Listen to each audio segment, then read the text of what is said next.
Assalomu alaykum, hurmatli o'quvchilar. New Roundup Starter kitobidan 4-darsimizni boshlaymiz. Demak, bugungi darsimiz plurals. Demak, plurals bu o'zbek tilida ko'pliklar deb tarjima qilinadi. Demak, o'zbek tilida ko'pliklar bo'lgandek, ingliz tilida ham ko'plik otlar bo'ladi. Masalan, biz bitta ruchka, 5-6 ta ruchkalar yoki bitta kitob, demak, bir qancha kitoblar deb, demak, ko'plik yasaymiz, to'g'rimi? Lar orqali. Xo'p, endi ingliz tilida ham demak, otlarda ko'pliklar yasash mavzusi. Demak, qaraymiz. Demak, singular deyapti. Singular degani bu birlik degani. Plural bu yerda ko'plik. Endi singular nounda one flower deyapti, ya'ni bitta gul deyapti. Endi 3 flowers deyapti. 3 ta gullar deyapti. Endi bizga o'rgatyapti kitobda. Most nouns add s deyapti. Ya'ni juda ko'p otlarda demak ko'plik yasashda biz s qo'shamiz deyapti. Mana bu aravasiga qaraydigan bo'lsak ham, demak, aravada s ni tashib ketyapti. Bu demak, ko'plikda s qo'shishimizga demak dalolat qilyapti. Demak, look and write deyapti. E'tibor beramiz. Qarang va yozing deyapti. Demak, biz tepada oldingi darslarimizda sanash, raqamlarni o'rgandik. Agarda sanashni o'rganmagan bo'lsangiz, hozir mana bu tepa qismingizda link chiqadi. Ana shu link orqali o'tib, demak, sanashni o'rganishingiz mumkin. Xo'p, endi mana bu yerga qaraymiz. Mana birinchisida two zebras deyapti. Two degani bizda 2.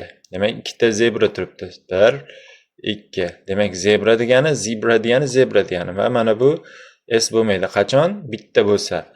Bizda hozirgidek o'rgatyapti. Demak, ikkita bo'lsa, 2 va undan ortiq otlar uchun biz s qo'shamiz deyapti. Mana zebras bo'ladi ko'plikda. S qo'shyapti. Xo'p, endi bizda yana nimalar ikkita bor ekan? She'r ikkita turibdi.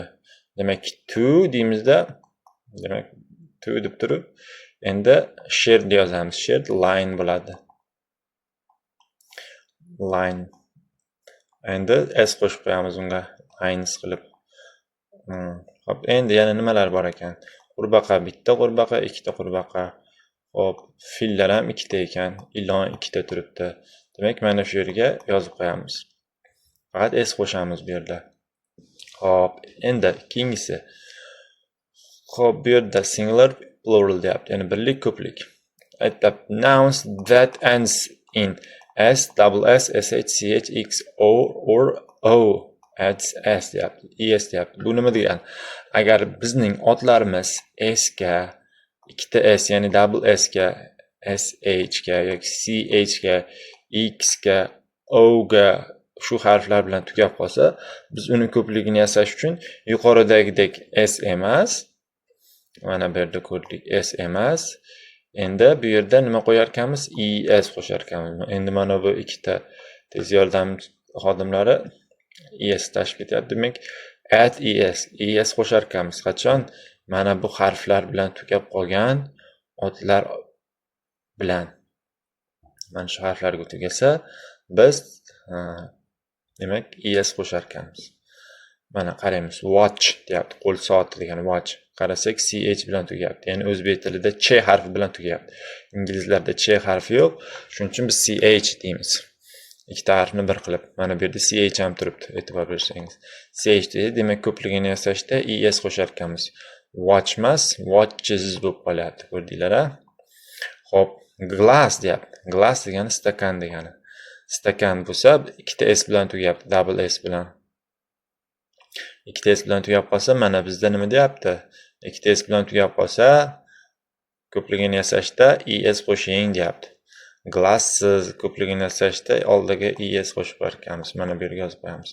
Tomato, demak, tomatoga ham o bilan tugayapti. Pomidor degani tomato. O bilan tugayapti mana. Xo'p, brush, cho'tka degani sh bilan tugayapti. Mana sh bizning tilda sh bilan tugayapti. Xo'p, box x bilan, ya'ni x bilan tugayapti. X bilan tugasa ham mana. Xo'p, yana sh. Demak, shular bilan tugasa biz ko'pligini yasashda dishes es qo'shar ekanmiz.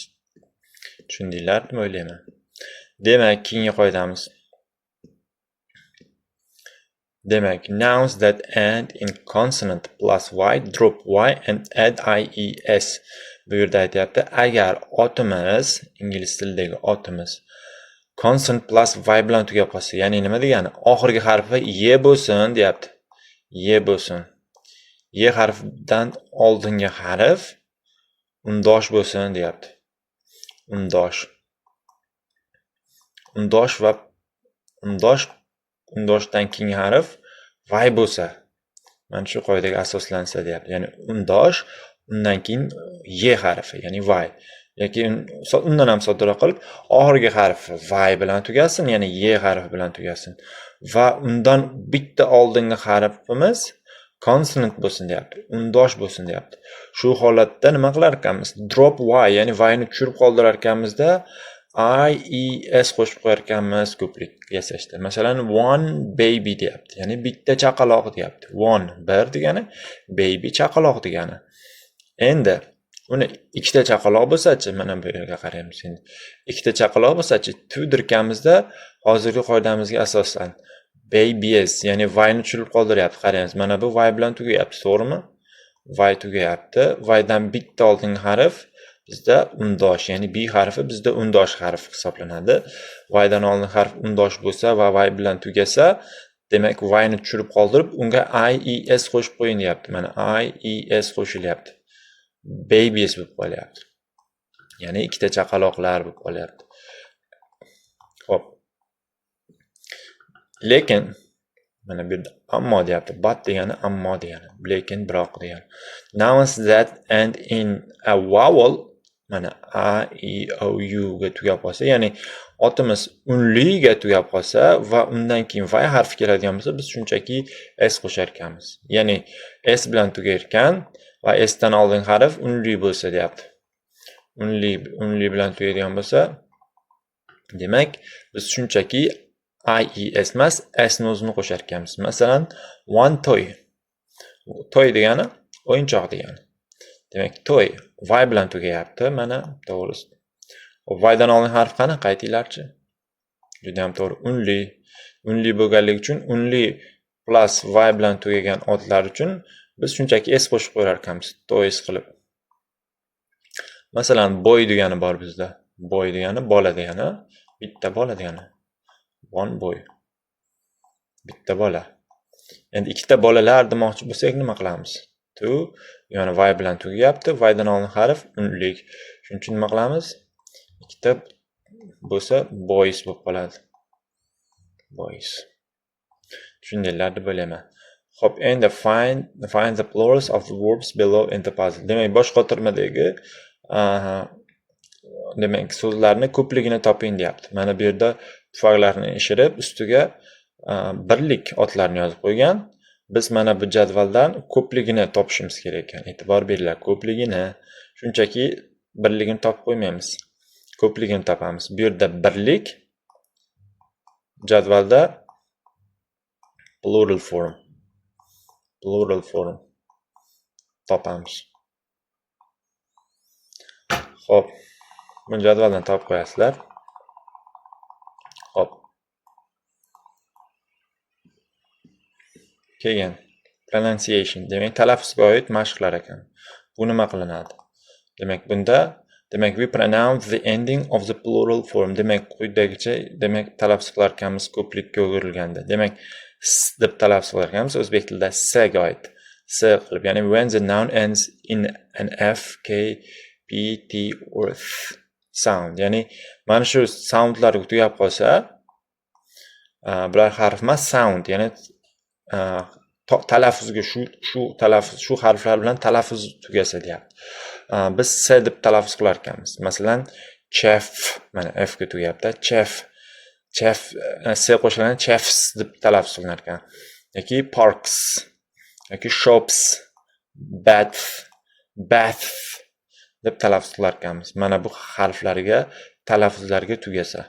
Hop, is deb talaffuz qilar ekanmiz qachonki mana bu tovushlar bilan tugasa, s, ks, sh, ch, j or z bilan tugasa, biz ko'plik qo'shilganda, ya'ni s qo'shilganda z deb talaffuz qilar ekanmiz.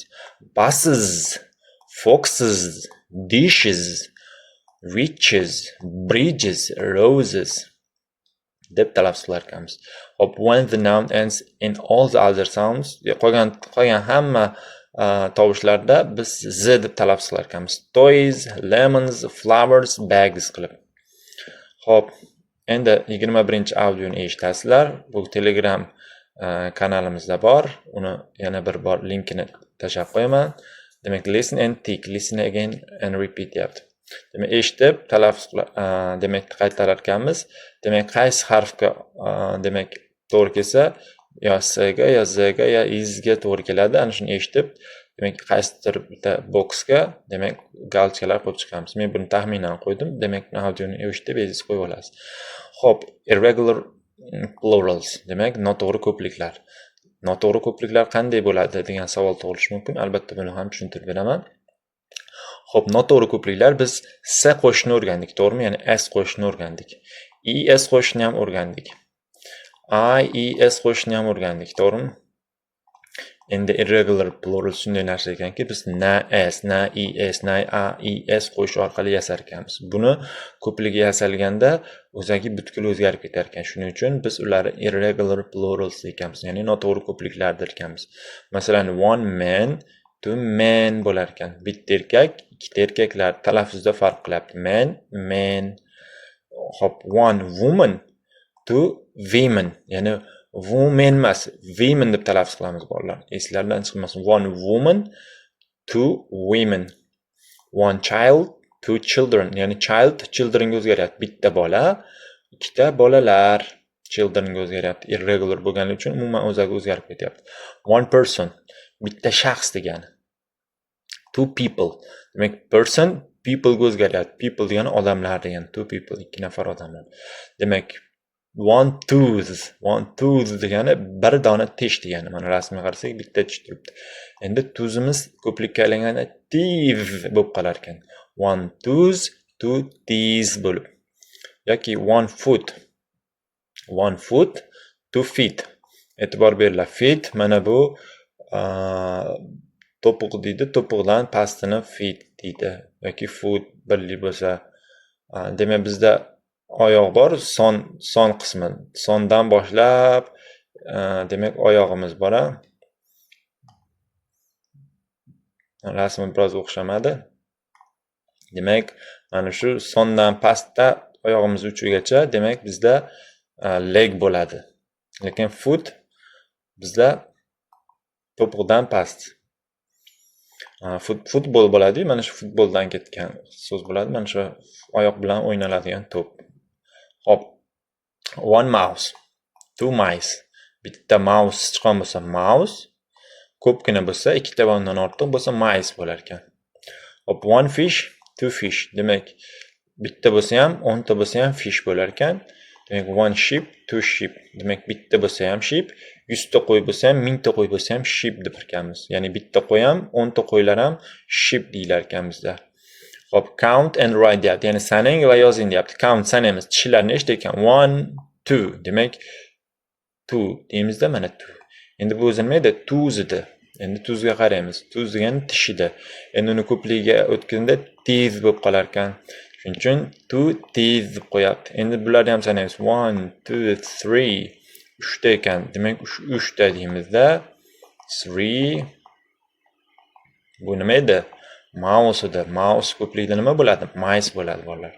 Demak, 3 mice deb qo'yamiz. 3 mice. Qolganini ham xuddi shunday qilib bajarib qo'yasizlar.